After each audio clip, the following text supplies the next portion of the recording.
Apa bukti kelahiran, karya, kematian, dan kebangkitan Kristus selain Alkitab? Nggak ada, selain Alkitab nggak ada bukti lain, cuma Alkitab. Cuma orang akan bilang, wah kalau gitu nggak bisa dipercaya dong. Ya saya kasih tahu ya, untuk orang bisa tahu Julius Caesar itu adalah tokoh asli, juga cuma satu sumber. Nah ini ada sesuatu yang harusnya kita ngerti. Sejarah itu dibangun di dalam teori di mana satu sumber itu biasa. Nah tapi nggak ada sumber yang selengkap Alkitab, karena Alkitab ini punya dua sisi.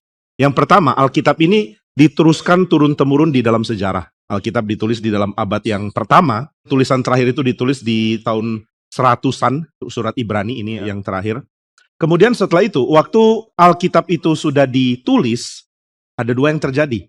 Yang pertama adalah orang Kristen menjadikan ini kitab yang merupakan firman Tuhan. Nah, jadi ini yang nanti akan disalin turun-temurun.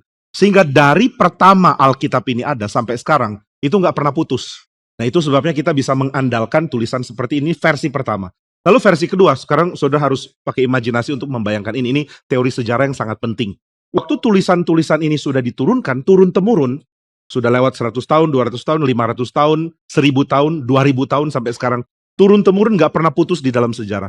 Nggak pernah ada sejak abad pertama sampai abad ke-21. Nggak pernah ada saat di mana Alkitab tidak dipakai oleh orang Kristen. Nah, setelah 2000 tahun, atau ya mungkin 1945 lebih tepat.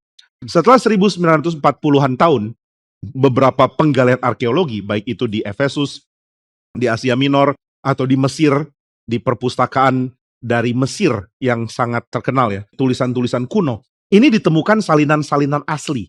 Jadi salinan yang usianya sudah 2000 tahun.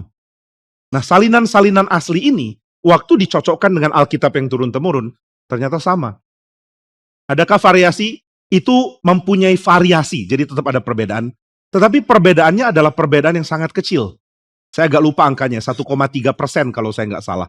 Nah ini merupakan angka yang sangat besar untuk meyakinkan orang bahwa apa yang ditulis ini historis. Nah apakah ada hal seperti ini misalnya di dalam tulisan tentang contoh ya, seorang pemimpin Romawi namanya Octavian atau Julius Caesar lah yang lebih terkenal. Apakah pernah ada tulisan tentang Julius Caesar? Ada. Kapan? 2000 tahun yang lalu. Selain tulisan yang ditemukan naskahnya 2000 tahun lalu, adakah tulisan turun-temurun tentang Julius Caesar? Jawabannya nggak ada. Nah sekarang saya mau tanya kepada semua di ruangan ini, adakah yang meragukan fakta bahwa Julius Caesar itu tokoh historis? Ada yang ragu nggak? Kalau ragu kan aneh, kenapa? Karena seluruh dunia percaya dia historis, dia benar-benar ada di dalam sejarah. Nah sekarang pertanyaan kedua, kalau dengan bukti sedemikian minor, yaitu ada catatan kuno tentang Julius Caesar, orang bisa percaya tentang Julius Caesar itu historis, apalagi kekristenan.